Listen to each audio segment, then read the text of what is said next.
సావిత్రిని చూస్తుంటాము, జమునాని చూస్తుంటాము, రోజాని చూస్తుంటాము, రమ్యకృష్ణ చూస్తుంటాము. కానీ అంతకు మించిన మహానటీలు ప్రతి ఒక్కరింట్లో ఉంటారు అంటున్నారు మన చంద్ర. ఇంతకీ ఆ మహానటి కథ ఏంటో తెలియాలంటే let's welcome Chammak Chandra along with Steve.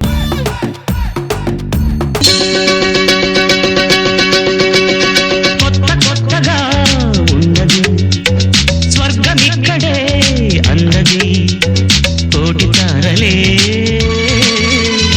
పూల ఏరులై కోటి తారలే పూల ఏరులై నేల చేరగానే. అబ్బా ఏమైందండి? చేయబెణికినట్టుంది. అయ్యో మీరంటే కూర్చోండి.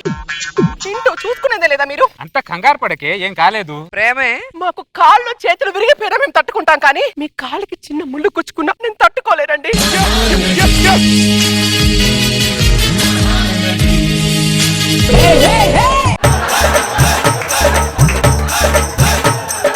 కాళ్ళకు ముళ్ళు గుచ్చుకుంటే తట్టుకోలేరా?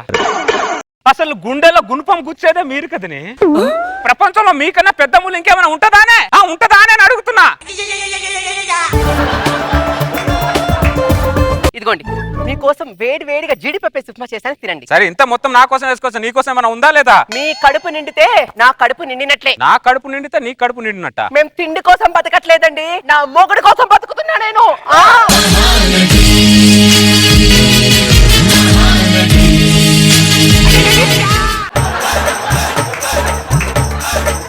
ఇది టూ మచ్.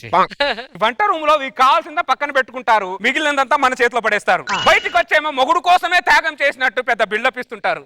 ఏమే వంట రూమ్ లో నిఘా కెమెరాలు పెడితే మీ ధగాలు బయట పడతాయే. అయ్యా నమస్తే అయ్యా. నమస్తే. ఏంటి ఇలా వచ్చా రామయ్య? నిన్న మీ ఆడ పనికి రాలేదేంటి? నిన్న నా పుట్టినరోజు అయ్యా. ఏవే గుడికి వెళ్దామే అన్న. నువ్వు పుట్టి దేశాన్ని ఉద్ధరించావు గానీ నువ్వు గుడికి వెళ్ళు, నేను సినిమాకి వెళ్తా అని 10 మంది ఆడవాళ్ళు వేసుకొని సినిమాకి వెళ్ళిందయ్యా. అవునా? సరేలే, నువ్వు ఎందుకు వచ్చావు? ఖర్చులకు డబ్బులు లేవు, ఒక 200 ఇస్తారేమో అని. ఇదిగో ఉంటానయ్యా. సరే సరే. దండలయ్య గారు. రంగమ్మ ఏంటి నిన్న పనికి రాలేదు? నిన్న మా ఆయన పుట్టినరోజు అయ్య గారు. ఆయన చల్లగా ఉండాలని 500 గుడి మెట్లు ఎక్కేసరికి అలసిపోయానయ్య గారు, అలసిపోయానయ్య గారు.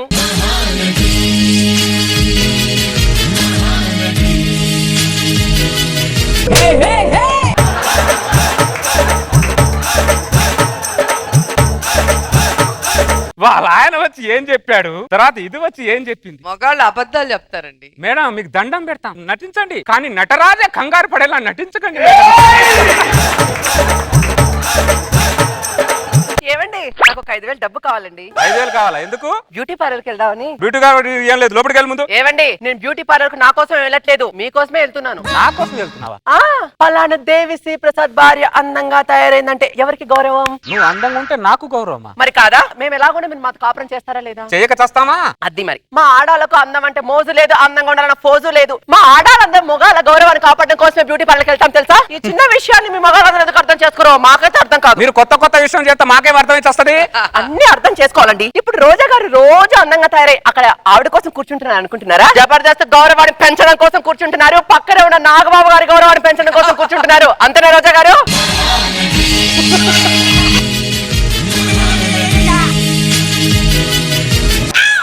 ప్రొడక్షన్ నాగబాబు గారు పొలమారింది, కొద్ది వాటర్ ఇవ్వండి, ఎత్తి తాగండి సార్. కొన్ని వినకూడని విషయాలు సడన్ గా వింటే ఇలాగే పొలమారుతుంది సార్, జాగ్రత్త సార్. సార్ ఎక్కడి నుంచి వచ్చింది? ఆఫీస్ నుంచి వచ్చింది సార్. ఇక్కడ సంతకం పెట్టండి.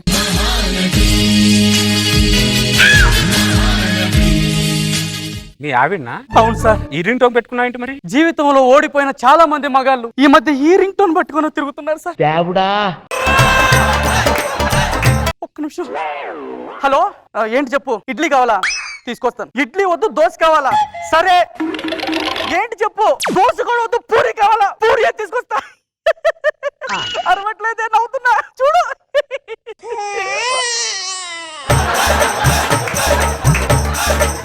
ఏంటి సార్ వీళ్ళు? ఏది తినాలో క్లారిటీ ఉండదు, ఏది కావాలో క్లారిటీ ఉండదు, సెకండ్ కు అభిప్రాయాన్ని మార్చేస్తారు. ఏంటి సార్ వీళ్ళు? మొగుడిని మార్చలేరు కాబట్టి అభిప్రాయాన్ని మార్చేస్తుంటారు.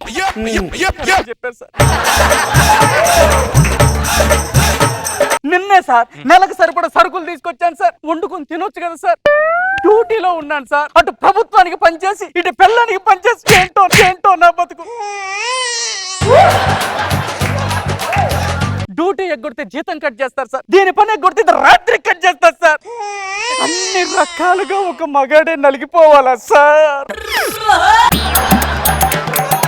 రాయి మీద చేపను రుద్దినా, చేప మీద రాయిని రుద్దినా అరిగేది చేపనే.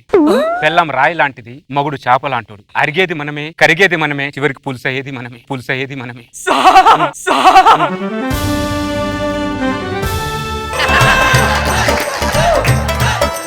ఎప్పుడు ఏడిపోయా. ఇంత సాహిత్యం మీకు ఎలా వచ్చింది సార్? అనుభవం. పెళ్ళైన తర్వాత ఎర్రిపప్పు లాంటోడు కూడా వేమన్లా మారిపోతాడు. శతకాల మీద శతకాలు రాసేస్తుంటాడు. చెప్పులోని రాయి, చెవులోని జోరిగా, ఇంటిలోని పోరు ఇంతింతే గాదయ్యా, విశ్వదాభిరామ వినురవేమా.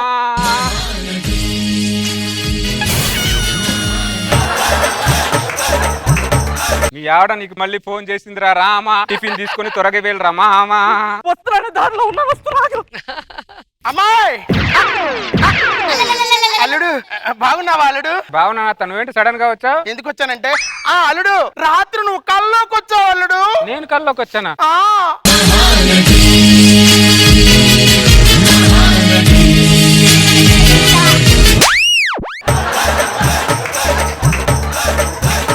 ఏంటి సార్ ఈ పర్ఫార్మెన్స్?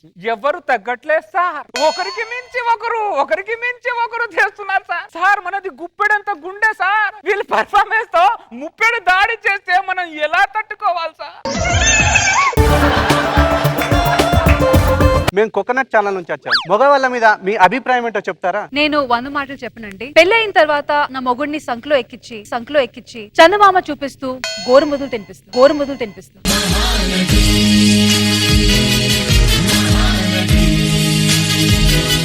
అమ్మా మహానటి మండలారా, మీరు మాకు చందమాను చూపించుకోవినా పర్లేదమ్మా, కానీ చుక్కల్ని మాత్రం చూపించకండి. మీరు మీలా ఉండండి, మమ్మల్ని మాలా ఉంచండి అంతే. ఈ ఓవర్ యాక్షన్ మొగుని సంకలు ఎత్తుకొని చందమామని చూపిస్తదంట. ఈ ఓవర్ యాక్షన్ కాకపోతే అరే ఇంకోసారి ఏంటారా?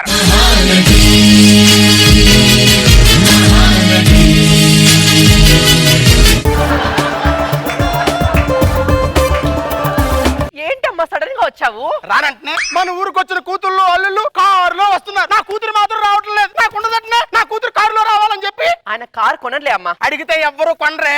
ఏ మగాడినైనా ఎక్కడికి వెళ్ళాలో అక్కడికి వెళ్తే కొంటాడే. అత్త ఆమెలా ఉన్నాడు? బతికే ఉన్నాడు అల్లుడు. అదృష్టవంతుడు. నువ్వు కల్లోకి వచ్చావని చెప్పాను కదా. అవును. ఎలా వచ్చావో తెలుసా? కారులో వచ్చావు అల్లుడు. నువ్వు నా కూతురు ఇలా స్లో మోషన్ లో కారు దిగుతూ ఉంటే ఊర్లో వాళ్ళందరూ బిత్తరపోయి అరుస్తుంటే అప్పుడు మెలకు వచ్చింది అల్లుడు. అర్థమైంది, నీ కల్లోకి వచ్చింది నేను కాదు కారు అని. అలా మాట్లాడతావేంట అల్లుడు? ఒకప్పుడు పెళ్ళైన కొత్తలో ఎలా ఉండేవాడో తెలుసా? మహేష్ బాబులా మిల్క్ బాయ్ లా ఉండేవాడు. ఇప్పుడు బైక్ మీద తిరిగి తిరిగి తిరిగి చమక్ చంద్రలా తయారయ్యావు. ఇక్కడ నువ్వు ఆ బైక్ మీద తిరిగి తిరిగి తిరిగి చెమట కారుస్తుంటే ఊర్లో నేను కన్నీరు కారుస్తున్నాను అల్లుడు.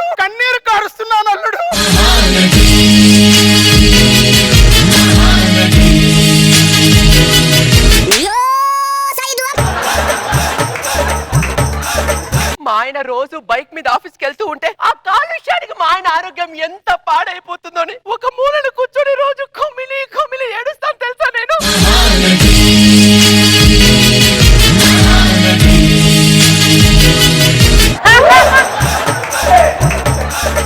మిస్టర్ చంద్ర, రోజు 18 గంటలు మేము ఆడవాళ్ళు మీ మొగాళ్ళ గురించి ఆలోచిస్తాం తెలుసా?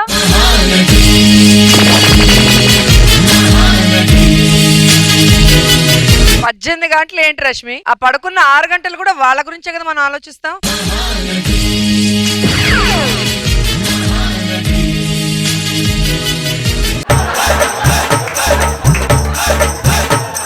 మీరు ఆర్ఆర్ వేసినా ఏకపోయినా అది నిజం. అవును. నిజం ఎప్పటికీ మారదు. అది నిజం. ఆర్ఆర్ వేసినా వేయకపోయినా అది నిజం. ఎందుకంటే మీరు మహా నటి మనులు కదా. ఈ స్కిట్ ని నేను ఇంకా కంటిన్యూ చేయలేను సార్. ఈ మహానటి మణుల పర్ఫార్మెన్స్ ముందు నేను ఎంత పర్ఫార్మెన్స్ చేసినా తెలిపోతున్నాను సార్. సార్ మీరు ఏదైనా మహా మార్కులు ఇవ్వాలనుకుంటే ఇంత అద్భుతంగా పర్ఫార్మెన్స్ చేసిన ఈ మహానటి మణులకే ఇచ్చేయండి సార్. Brother I'm sorry. ఈ మహానటి మణుల పర్ఫార్మెన్స్ ముందు ఫస్ట్ టైం ఓడిపోతున్నాం ఈ చమ్మక్ చంద్ర.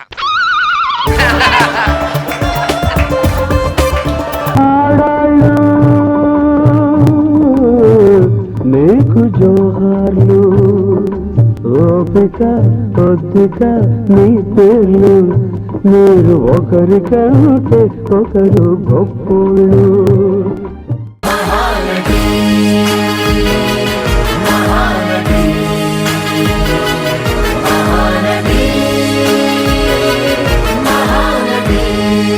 నిజాలు ఎప్పటికీ ఒప్పుకోరు వీళ్ళు. వాళ్ళు చేసే తప్పుల్ని కవర్ చేసుకోవడానికి మనం మహానటులు అంట. మరి టూ మచ్.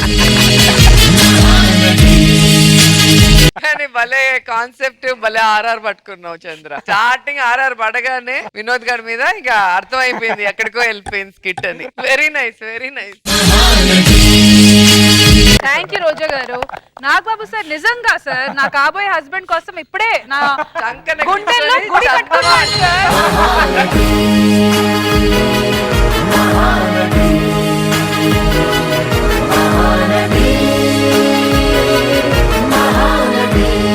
నిజంగా సార్ సంకల్లో ఎక్కించుకొని చంద్రబాబు చూపించు గోరుముద్దలు తింటూ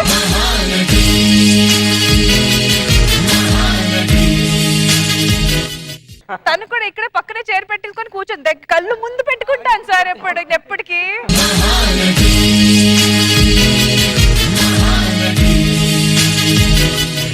ఓకే సార్, అయితే మీ స్కిట్ గురించి చెప్పండి సార్. ఈ రోజు నా వాయిస్ ప్లస్ జడ్జిమెంట్ రోజా చెప్తుంది. ఓకే చేంజ్ చేసేయండి మ్యామ్, నో ప్రాబ్లం. ఇప్పుడు నా చేతిలో ఉంది బాల్. మనకు నచ్చినట్టు చదువుకోవచ్చు, రాత్రి చదవాల్సిన అవసరం లేదు. చంద్ర, చాలా మంది భార్యలు మహానటిమణులే.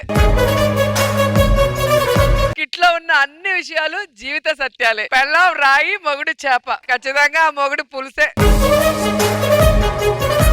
నాకు కూడా అదే అనిపించింది, కానీ అందరి విషయాల్లో కాదు, కొందరి విషయాల్లో.